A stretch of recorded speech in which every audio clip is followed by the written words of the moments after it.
जय हिंद। प्रभात पाठशाला की ऑनलाइन प्लेटफॉर्म पे आपका स्वागत है।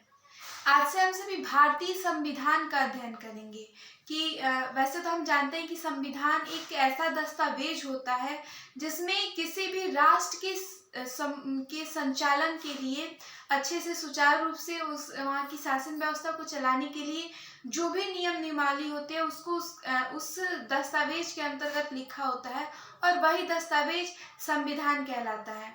और ये जो संविधान होता है वो लोकतांत्रिक देश की एक विशेषता भी है। संविधान का होना लोकतांत्रिक का एक प्रतीक भी है, एक चिन्ह भी है। और हम तो ये जानते ही हैं कि हमारा राष्ट्र भारत एक लोकतांत्रिक देश है और विश्व का सबसे बड़ा लोकतांत्रिक देश है।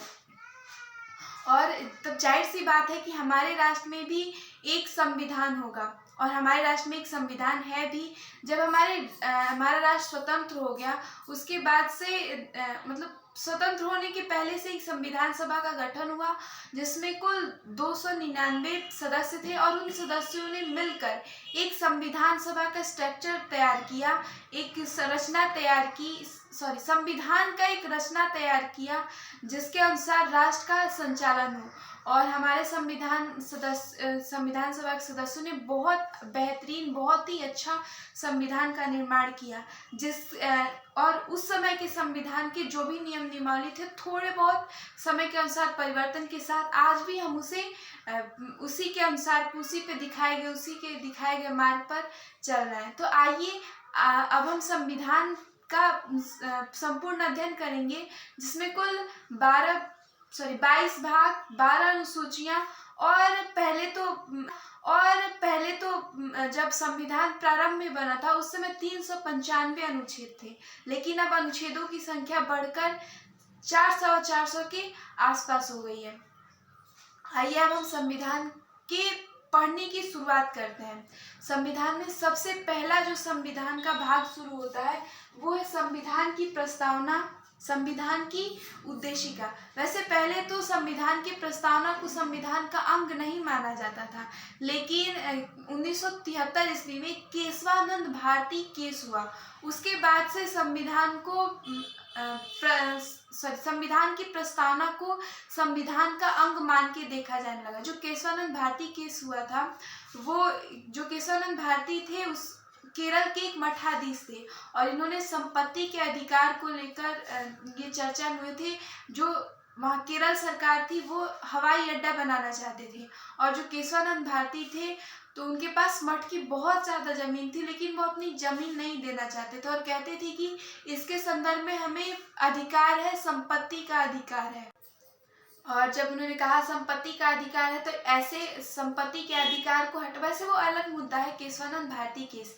तो उसी के जब वो केशवानंद भारती के दौरान सर्वोच्च जो न्यायालय है भारत का सुप्रीम कोर्ट है उसने कहा कि पहले सुप्रीम कोर्ट कहता था कि जो संविधान की प्रस्तावना है वो संविधान का अंग नहीं है, लेकिन उसके बाद से सुप्रीम कोर्ट ने कहा कि नहीं, संविधान की प्रस्तावना संविधान का अंग है।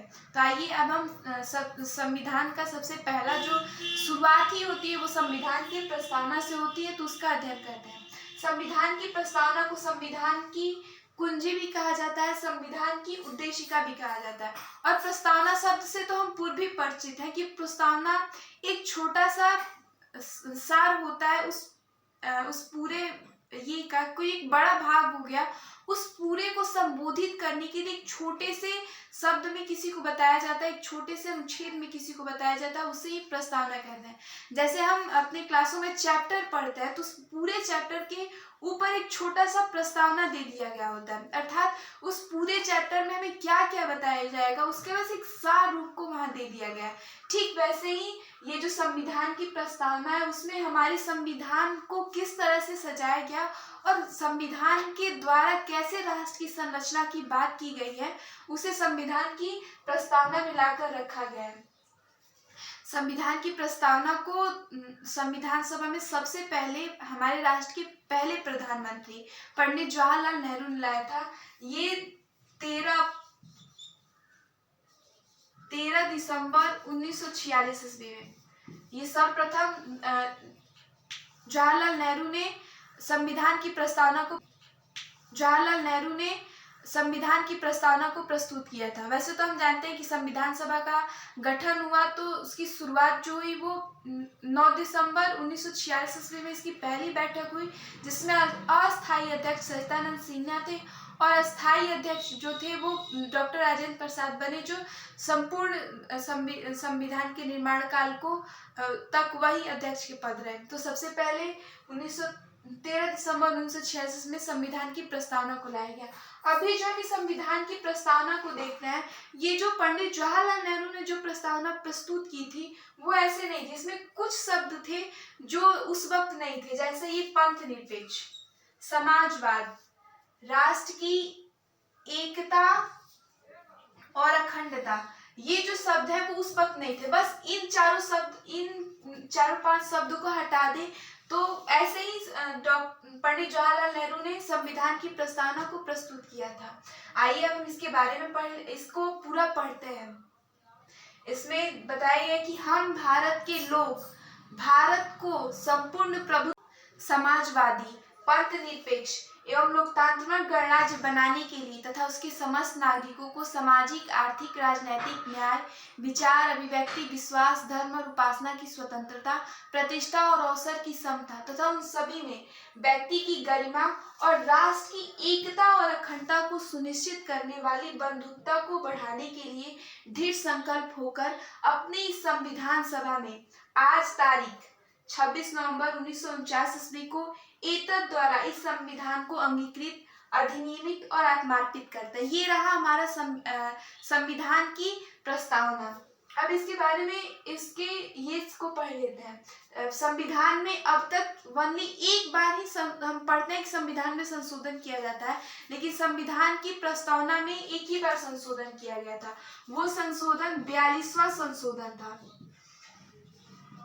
42वां संविधान संशोधन।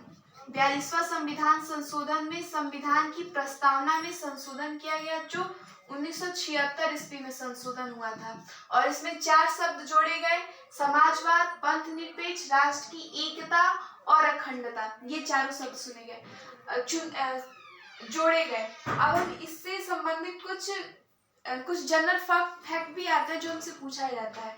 ऐसे प्रश्न आते हैं हमारे सामने कि संविधान की प्रस्तावना में कितने तरह के न्याय की बात की गई है। तो यहाँ हम देख रहे हैं, ये हो गया न्याय, और इसमें 3 तरह के न्याय की बात हो रही है। एक सामाजिक, आर्थिक और राजनीतिक न्याय। संविधान की प्रस्तावना में 3 तरह के न्याय की बात है, सामाजिक, आर्थिक और राजनीतिक न्याय। 5 तरह की स्वतंत्रता की बात है, विचार, अभिव्यक्ति, विश्वास, धर्म और उपासना की स्वतंत्रता। फिर देखते हैं हमें 2 तरह के समता की बात की गई है, प्रतिष्ठा और अवसर की समता। और ये तो इसी में दे दिया गया है कि हमारे संविधान को संविधान सभा द्वारा जो संविधान को अंगीकृत किया गया था वो 26 नवंबर 1949 ईस्वी में किया गया था। अंगीकृत करने और लागू करने में अंतर है। संविधान को लागू किया गया था 26 जनवरी 1950 ईस्वी में, लेकिन संविधान को अंगीकृत किया गया था 26 नवंबर 1949 ईस्वी में। ये रहा संविधान की प्रस्तावना से संबंधित बातें। और आगे हम जानेंगे कि संविधान के आगे से हम अनुच्छेद के बारे में अध्ययन करेंगे। That's all. जय हिंद।